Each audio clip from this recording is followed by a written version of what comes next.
राष्ट्रवाद, अलगाववाद और देशभक्ति के ही मूल सिद्धांतों पर इस संगठन की स्थापना हुई है और आने वाले समय में भी गठबंधन के हेतु इन विषयों पर समझौता किया जाए, ये किसी को सोचना नहीं चाहिए। इसके लिए हम देशवासियों को आश्वस्त करते हैं। जो ये दावा करते थे देशभक्ति का और राष्ट्र कमजोर हो रहा है, इसको हम ही लोग मजबूत करेंगे, इसकी रक्षा करेंगे, तो आज ये रक्षा क्या करेंगे?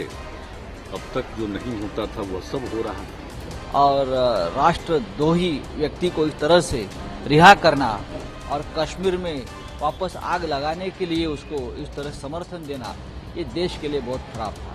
पीडीपी गवर्नमेंट ने एक किस्म का समझौता करना चाहती थी, राजनीतिक फायदा लेना चाहती थी, इसीलिए मसर्रत को रिलीज किया।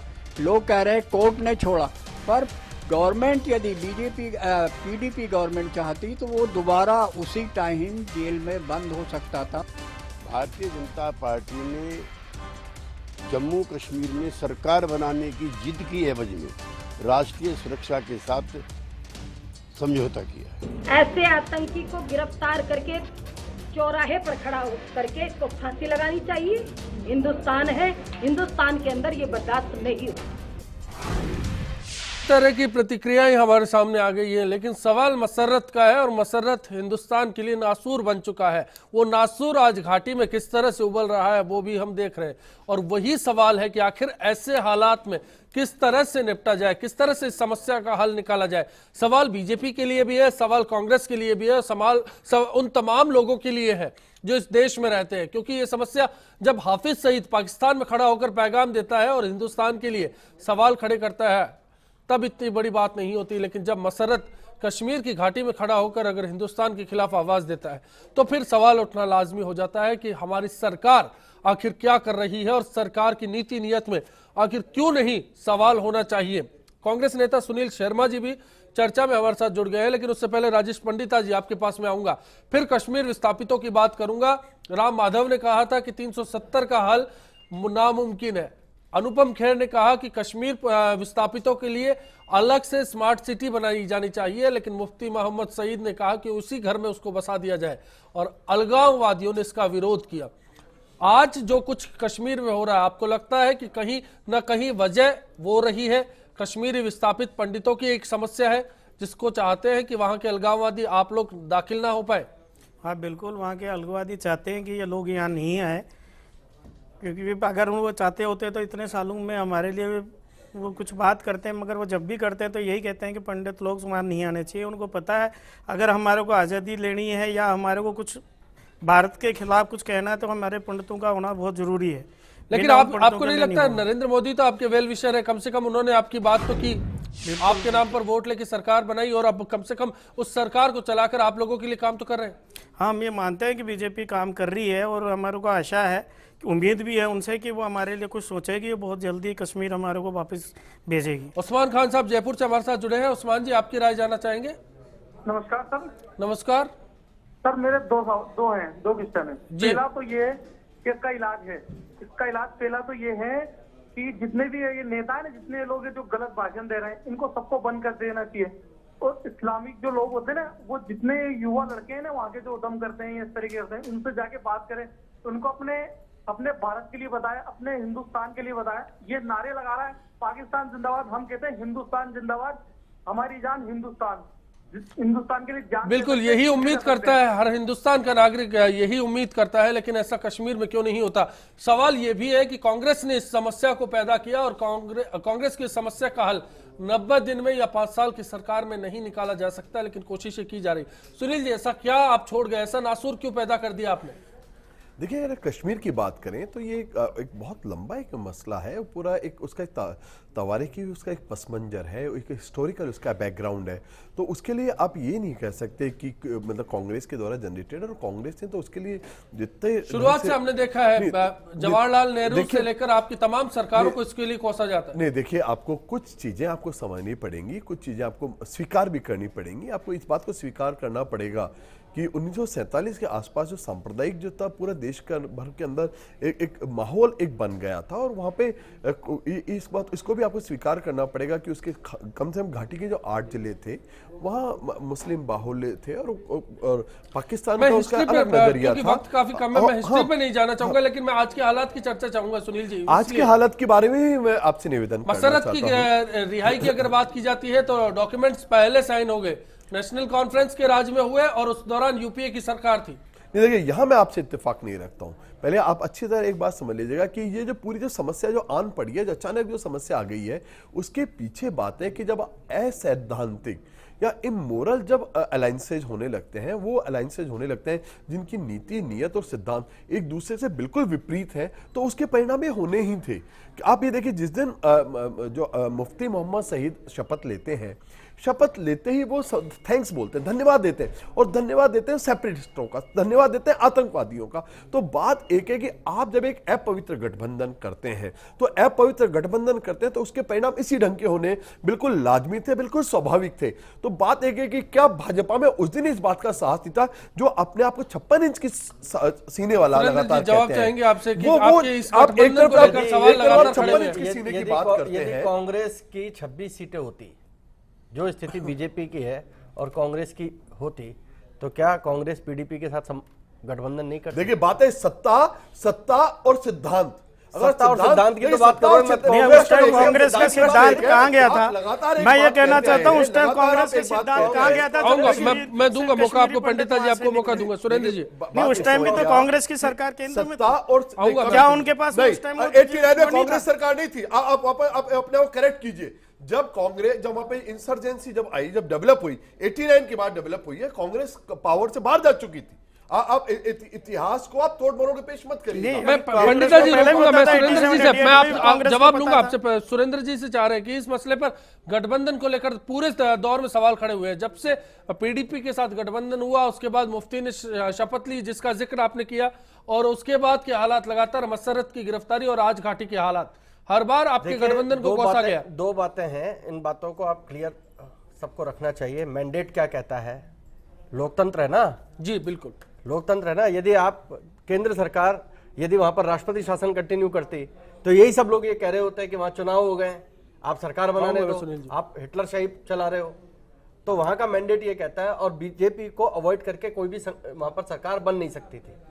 दूसरी बात, बीजेपी को मैंडेट मिला, वो जम्मू से ही पूरा मैंडेट मिला है। अलायंस की शर्तों को भी ताक पर रख दिया मुफ्ती ने, ऐसी भी बातें सामने आई। ऐसा नहीं है। जिन शर्तों पर आपने अलायंस बनाया, राम माधव, अलायंस को ताक पर रख दिया होता तो कश्मीरी पंडितों के पुनर्वास की बात ही नहीं चलती साहब। जी चलिए, शिव सिंह जी चारण हमारे साथ है चित्तौड़ से, मैं उनके पास में लौटूंगा। आप बताइए, आपकी क्या राय है?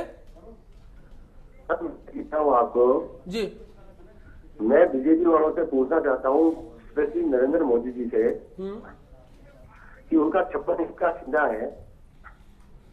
वो ये कहते थे मैं कट्टर बीजेपी का हूँ, जो आपके स्टूडियो में बीजेपी के मौजूदगी होंगे जी। मैं उनसे पूछना चाहता हूँ, मोदी जी कहते थे 56 इंच का सीना है, तो देशद्रोही उनको गोली क्यों नहीं मारी जाती है? वो 56 इंच का सीना कहाँ चला गया? कब तक गोलियां मारेंगे और कहां तक मारेंगे? जसबीर जी आपकी राय जानूंगा, फिर सुनील जी के पास मैं लौटूंगा। जसबीर जी, ये वो सवाल है जो खड़े होते हैं, और तमाम संगठन भी इसके दायरे में आ जाते हैं जो फिलहाल देश में एकता के लिए काम कर रहे हैं, फिर भी उसमें शामिल है। देखिए, मैं आपको बताऊं कि राष्ट्रवादी ताकतों से ही आप इन परिस्थितियों के अंदर उम्मीद रख सकते हैं। जैसे कि अभी ये सुनील जी कह रहे थे, 60 सालों के अंदर आपने एक ऐसे हालात पैदा कर दिए कि वहाँ पर अलगाववाद को प्रोत्साहित किया गया। लम्हों ने, अश्विनी जी, वो कहा गया है, हमने वो समय देखा है वक्त की घड़ियों में, लम्हों ने खता की थी, सदियों ने सज़ा पाई है। हम तो सज़ा उसकी पा रहे हैं जो लम्हों में गलतियाँ की गई थी, वो सदियों सज़ा पा रही है। आज की परिस्थितियों के अंदर, जैसे अभी आप सुनील जी कह रहे थे, ये गठबंधन के अलावा कोई विकल्प नहीं था। जो पार्टियां चुनाव हार चुकी थी, चाहे वो कांग्रेस थी चाहे नेशनल कॉन्फ्रेंस थी, उन्होंने संपर्क किया पीडीपी से। पीडीपी ने कहा कि हम ना तो नेशनल कॉन्फ्रेंस के साथ मिलकर सरकार बनाएंगे ना कांग्रेस के साथ, सिर्फ और सिर्फ हम बीजेपी के साथ सरकार बनाएंगे, और देश के लिए और कश्मीर के लिए। लेकिन इससे अच्छा शर्तों का सवाल था, शर्तें ज्यादा पीडीपी की। आप अभी देख रहे हैं कि किस तरीके से अपने जो विस्थापित है उनको स्थापित करने की बात हो रही है, किस तरीके से मसरत को दोबारा गिरफ्तार किया गया है, दोबारा गिरफ्तार क्या किया गया। अलगाववाद राष्ट्रवाद से समझौता हुआ? बिल्कुल नहीं होगा, ना सुनील जी, हुआ है ना होगा, सुनील जी, क्या हुआ? ना हुआ है ना होगा। देखिए, मैं केवल इतनी सी बात आपको कहना चाहता हूं, पहले तो बीजेपी और पीडीपी को एक श्वेत पत्र इस पे लाना चाहिए कि उनका मिनिमम कॉमन एजेंडा है क्या, क्योंकि कारण एक है, जब शपथ लेते हैं प्रधानमंत्री की उपस्थिति के अंदर, उसी मंच से, जिस मंच से शपथ ली गई है, उसी मंच से यह कहा जाता है कि आतंकवादियों का धन्यवाद, पाकिस्तान का धन्यवाद, जिस मंच से प्रधानमंत्री अभी अभी उतर के गए। देखिए आपके वो 6 साल तक पार्टनर रहे, वो मैं नहीं बोला जसवीर जी, देखिए मेरी बात सुनिए, आप लोकतंत्र का सम्मान करें। आप बोल रहे थे मैं चुप था, मैं बोल रहा हूं आप चुप रहिएगा, और वैसे मैं तो थोड़ा लेट हूं, आप ऑलरेडी काफी बोल चुके हैं, और मैं बोलने का मौका दीजिए। बहुमत में इतना अहंकार में बताइए आप लोग कि आप अल्पमत को बोलने का मौका ही नहीं दे रहे। अब प्रश्न एक है, तो पहला तो ये श्वेत पत्र जारी होना चाहिए कि मिनिमम कॉमन आपके प्रोग्राम्स क्या है, क्योंकि कारण एक है, जिस मंच से प्रधानमंत्री है उसी मंच से यह कहा जाता है। जब आप लगातार एक बात कह रहे थे, 2 झंडे 2 निशान 2 विधान नहीं सहेगा हिंदुस्तान, और जिस मंच के ऊपर प्रधानमंत्री बैठे हुए थे वहीं एक लाल झंडा और बैठा हुआ था। आप अपना नियति और सिद्धांतों को आप खोलिए, आप क्या कहना चाहते हैं। अब आ जाइए दूसरी बात। अब मैं कह रहा हूं आपने मशरत आलम आज गिरफ्तार हुए, आप इसको भी बताइए कि क्या आईपीसी 120 में गिरफ्तार किए गए या किस चीज में गिरफ्तार किए गए। देखिए, वेजिंग वॉर अगेंस्ट नेशन एक बिल्कुल क्लियर कट एक सेक्शन है आईपीसी का 120, बिल्कुल राष्ट्रद्रोह का मुकदमा क्या लगा, आपने किस चीज के ऊपर उसने गिरफ्तार किया, इस पे भी आपको घोषणा मेरा ये सवाल हुआ, फिलहाल जवाब नहीं मिला, सरकार बताना चाहिए। जी, मेरा ये सवाल हुआ था, जवाब नहीं मिला क्योंकि सरकार ने साफ नहीं किया। देखिए अश्विनी, प्रश्न एक है, आप झंडा फहराया जा रहा पाकिस्तान का, सरे आप जान पाकिस्तान कहा जा रहा है, पहली बार हो रहा है। अच्छी तरह एक बात समझ लीजिएगा कि मशरत को पीछे 4 साल के लिए जेल में रखा गया है। आप ऐसे लोगों को, ऐसे बेड़ियों को आप बिहाइंड द बार रखिए, आप बिहाइंड द बार रखिए। 2010 में गिरफ्तारी हुई थी, 2010 में गिरफ्तारी, बिहाइंड द बार रखने की बजाय आप ऐसे लोगों को आप खुली छूट दे रहे, आप उन लोगों को खुली छूट दे रहे जो सेपरेटिस्ट हैं। ऐसा क्यों है, ऐसा क्यों है? मैं इस पर जवाब लूंगा, ब्रेक पर जा रहे हैं, ब्रेक के बाद वापसी होगी। आखिरी दौर में हम लौटेंगे और समझने की कोशिश करेंगे कि कश्मीर के हालात आखिर कैसे बदल सकते हैं, कौन जिम्मेदार है आज के हालात का, और क्या जो जिम्मेदार हैं उनको सजा मिलनी चाहिए। ब्रेक के उस पार बने रहिए, बिग फाइट जारी है। मेरा प्यार मान पाकिस्तान, पाकिस्तान भारत माता की।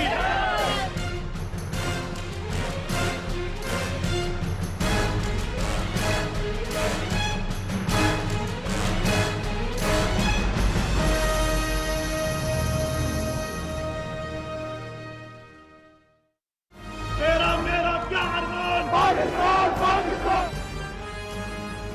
भारत माता की।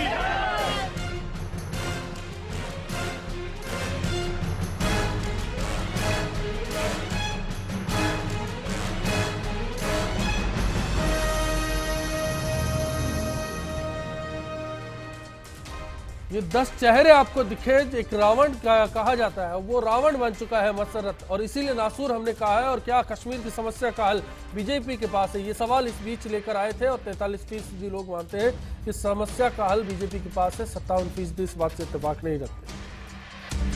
तो एक बड़ी राय है, कश्मीर की समस्या का हल क्या बीजेपी के पास है? राय नहीं मिली, इसीलिए मैं जानना चाह रहा था। दरअसल सुरेंद्र जी, ये जो भरोसा टूटा है बीजेपी से, ये आपके लिए घातक साबित हो रहा है, इस भरोसे को कैसे कायम करेंगे आप? समय दीजिए, समय ही इस भरोसे को एस्टेब्लिश करेगा। इसको अपने कहने से कुछ नहीं होता, हम स्टूडियो में बैठ के बात करें उससे कुछ नहीं होता।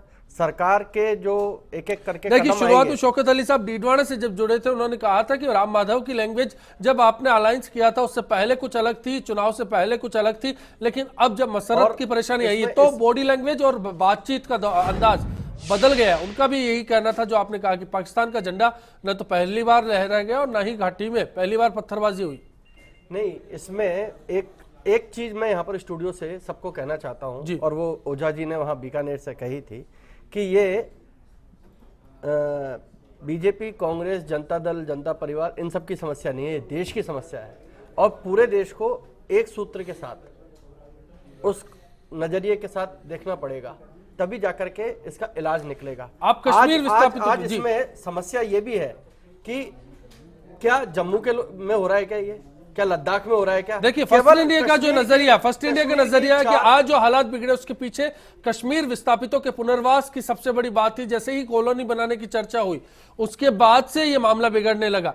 मतलब साफ है कि कश्मीर में पुनर्वास की बात जब भी आप करेंगे घाटी का माहौल बिगाड़ दिया जाएगा। हाँ, ये जो सेपरेटिस्ट हैं ये चाहते नहीं है, ये चाहते हैं कि यहाँ पर कोई लोग नहीं आवे। सरकार तो उस दिशा में प्रयास कर रही है। मैं तो ये चाहता हूं कि कश्मीरी हमारे साथ राजेश पंडिता जी, ये शुरुआत से आपसे इस बात पे ना इत्तेफाकी रखते हैं। इनका साफ तौर पर कहना है कि बीजेपी कोशिशें कर रही है लेकिन कारगर नहीं है, भरोसा नहीं दिला पाई। आप वो भरोसा नहीं दिला पाए कि ये घाटी में जाके पुनर्वासित होते हैं तो आप इनको सुरक्षा दे पाएंगे? नहीं, ऐसा है, मेहनत हिम्मत तो करनी पड़ेगी, उसके बाद की बात है ना। पहले सुरक्षा। राजेश पंडिता जी आप बता दीजिए, हिम्मत नहीं है आप में वहां जाके रहने की? नहीं, अभी किसी भी कश्मीरी में हिम्मत नहीं है कि वहाँ जाके रहे, क्योंकि उन्होंने वो मज़ारा गुजरा है, अभी 20 साल ही हुआ है, अपने आंखों से देखा है। आज हम हमारे पिताजी को अगर ये कह दें कि मैं कश्मीर जा रहा हूँ तो वो पहले ये कहते हैं क्या कश्मीर वैसा हुआ है जो 90 से पहले का था? क्या आज भी तुम तैयार हो वहाँ जो हमारे साथ बीता वो अपने बच्चों के साथ में ऐसा करते हुए? तो बताइए, हम हमारे पेरेंट्स को, हमारे उनको जो नज़र सामने आ रहा है उसको कैसे नकार लें? 1990 का वो मंजर आंखों से कैसे भुलाया जा सकता है? जो सूरत हाल आज कश्मीर के हैं कुछ इससे भी ज्यादा बिगड़े थे उस दौर में जब कश्मीर विस्थापितों को भारत के अलग अलग हिस्सों में जाकर बसना पड़ा। और इस बीच सियासी दल लगातार सवालों के बीच में आते हैं। और सुनील जी, इसीलिए ये सवाल खड़ा होता है और कांग्रेस की जवाबदेही इसीलिए पूछी जाती है। नहीं, देखिए बात एक है कि कश्मीर समस्या है, इसको कभी भी नकारा नहीं गया है। मैं प्रश्न ये है और जितना बेस्ट ढंग से उसको सॉल्व करने की कांग्रेस प्रयास कर सकती है। देखिए आपको अच्छी तरह समझना पड़ेगा, जिस वक्त अंग्रेज देश से गए तो 526 रियासतें थी, तो 525 को इंटीग्रेट कांग्रेस ने ही किया है। आप ये मत भूलिएगा कि 526 जो रियासतें थी उसमें 525 इस ढंग से अगर आज भारत एक सशक्त राष्ट्र के रूप में उभरा है तो कहीं ना कहीं कांग्रेस की वो इंटीग्रेशन पॉलिसी थी कि एक 526 रियासतें कांग्रेस पूरे देश के अंदर इस ढंग से इंटीग्रेट हुई हैं कि पूरा देश आज कल 70 साल के अंदर $2 ट्रिलियन से बड़ी इकोनॉमी बना है। तो कहीं ना कहीं कांग्रेस के सुशासन का और कांग्रेस के राष्ट्रीय इंटीग्रेशन, राष्ट्र को एकीकृत करने का जो पॉलिसी थी उसी का ही परिणाम है। अब रही बात कश्मीर की, तो आज अगर आज की तारीख अगर आप कश्मीर की बात करें तो कहीं ना कहीं आपको मानना पड़ेगा कि सरकार की इच्छा शक्ति के अंदर एक कमी है। सरकार सत्ता के लिए सिद्धांतों से समझौता कर रही है और जब सत्ता और सिद्धांत इन दो चीजों में से आपको एक चीज चूज करनी होती है, आप सत्ता को अगर आप चूज करते हैं तो फिर कश्मीर का यही हाल होना था, ये हाल डेस्टिन था, ये हाल होना था। तो बात एक है, आपको कराया के इंटीग्रेशन में कमी थी। आप अच्छे, आप ये बात बोलिए कि 526 रियासतें थी इस देश के अंदर, 526 रियासतें थी। आपने 525 का क्रेडिट भी तो दीजिए आप कांग्रेस को। आप ये कांग्रेस ने 525 रियासतों को, देखिए जब आप अच्छी तरह समझिए, पैरामाउंटेसी जब इक्लिप्स हुई, अंग्रेजों ने इक्लिप्स की कि पैरामाउंटेसी इक्लिप्स हो गई, हर रियासत के पास 3 ऑप्शंस थे, या वो स्वतंत्र है, भारत में जाए या पाकिस्तान में आए। कांग्रेस ने 525 रियासतों को एकीकृत किया। कभी अपने दिल से, खुले दिल से इस बात को भी स्वीकार कीजिएगा कि आज अगर सशक्त राष्ट्र है तो उसके पीछे कहीं ना कहीं कांग्रेस का सुशासन, कांग्रेस की पॉलिसी, कांग्रेस का दिया गया संविधान है। उसी कारण आज देश इतना मजबूत राष्ट्र। आपको लगता है बीजेपी इस समस्या का हल निकाल पाएगी? बिल्कुल इससे निकाल पाएगी कि कहीं ना कहीं सत्ता और सिद्धांतों के अंदर अंतर है। जो सरकार और जो भाजपा के प्रधानमंत्री और उनका राष्ट्रीय अध्यक्ष आज ये कहते हो कि ये हमारे जुमले थे, ये हमारे जुमले थे, भाजपा के नहीं, देश के प्रधानमंत्री। अच्छी तरह आप समझिएगा कि अगर अमित शाह ये कहते हैं, मैं अमित शाह की बात कह रहा हूं, देश के राष्ट्र अध्यक्ष नहीं है वो भाजपा के राष्ट्र अध्यक्ष हैं। वो अच्छे दिन की बात आती है कहते हैं जुमले थे, वो कश्मीर की बात आती है कहते हैं जुमले थे, किसी भी चीज की बात आती है जुमले थे। तो आप जुमलों के आधार के ऊपर एक बार सत्ता के ऊपर आरूढ़ तो हो सकते हो, मगर जनता देख रही है, जनता समझ रही है। अच्छी तरह आप समझ लीजिएगा कि साल भर के अंदर ही, साल भर भी नहीं होने को पाया है, आज सब लोगों को पता लग गया है कि क्या जसवीर जी बेबस हो चुकी है सरकार। बेबस कहेंगे, हाफिज सईद भी आपको खुली धमकी दे चुके हैं। देखिए अब वो हाफिज सईद वहां पर बैठकर कुछ भी धमकी देते रहे। मसरत ने भारत में किया। देखिए वहां पर गठबंधन की राजनीति है, गठबंधन की सरकार है, और मैं समझता हूं कि केंद्र सरकार उसमें पूरी प्रयासरत है कि वहां पर जो समस्या वहां पर खड़ी हुई है। आपको नहीं लगता कि बीजेपी को गठबंधन तोड़ देना चाहिए अगर मुफ्ती मोहम्मद सईद मर्जी चलाते? भावनात्मक तरीके से अगर आप वहां पर चलेंगे, क्योंकि पब्लिक ने जो मैंडेट दिया है, पब्लिक ने मैंडेट दिया है कि वहां पर गठबंधन की एक सरकार बने, जो सबसे बड़ी पार्टी उभरी और उसके बाद की जो पार्टी उभरी, दोनों को मिलकर वहां पर सरकार को चलाना है। और जो भाजपा है, जहां तक मैं समझ पा रहा हूं, राष्ट्रवाद के साथ किसी भी किस्म का समझौता वो करेगी नहीं। इसलिए अगर सिर्फ आशा की कोई किरण है वर्तमान परिस्थितियों के अंदर, तो वो सरकार वहां पर जो चल रही है वो सरकार ये हालात के ऊपर काबू पाएगी। सुनील जी, वो जो वापस बात है आतंकवादियों को और सेपरेटिस्टों को अच्छी तरह उनका मुकाबला करना पड़ेगा और राष्ट्र के रूप में। आप वो मत बोलिए, कई बार मैं कहा वो तो हाशिए पर मैं मानता हूँ कश्मीर विस्थापित वो गधा हो गया ना, वो लड़का ना घाट का। उस कश्मीरी विस्थापित हुआ क्या स्टेटस है अपने अखंड भारत में, ये बताया जाए ना। तो उसका जवाब बीजेपी दे रही ना कांग्रेस दे रही। मेरी बात और राजेश जी बिल्कुल सही कह रहे हैं, आज की परिस्थितियों के अंदर कश्मीर के जो विस्थापित है वहां पर नहीं जा पाएंगे। जब उनको आपके सेपरेटिस्टों को ये लगता है कि ये वही लोग हैं, ये वही दल है जो कंधार में आतंकवादियों को छोड़ आए थे, तो उनका मनोबल ऊंचा होता है। ये वही सरकार है जो कंधार के अंदर टेररिस्टों को छोड़ के आई थी। सबको पता है कि किस तरह का चाल चरित्र चेहरा है। इसी सरकार में यमन को भी हमने देखा है। कंधार के अंदर सेपरेटिस्टों को छोड़ने वाला भाजपा, ये वो जो भाजपा जब ये सो रहे थे कारगिल के अंदर, कारगिल चलिए सुरेंद्र जी, मैं आखिरी क्या बीजेपी सरकार कश्मीर की समस्या का हल निकाल कर रहेगी? भारतीय जनता पार्टी जी निश्चित रूप से एक वही दल है। चलिए हम देखेंगे, बिल्कुल ये सुरेंद्र जी का वादा है। और आज इस चर्चा में वक्त काफी कम है मेरे पास, इसलिए आज इतना ही। सभी खास मेहमानों का शुक्रिया अदा करेंगे और आपसे इस उम्मीद के साथ विदा लेंगे कि आने वाला कल सभी के लिए आज से बेहतर साबित हो। चलते चलते कश्मीर के हालात, लेकिन देश प्रेम की बात पीछे से। नमस्कार। लाठी तोड़ो, लालच का खंजर फेंको, खुद के पीछे मत दौड़ो, तुम प्रेम के पंछी हो देश प्रेमियों, आपस में प्रेम करो देश प्रेमियों, मेरे देश प्रेमियों, आपस में प्रेम करो देश प्रेमियों। मीठे पानी में ये शहर न तुम घोलो, जब भी कुछ बोलो ये सोच के तुम बोलो, भर जाता है गहरा गाँव जो बनता है गोली से।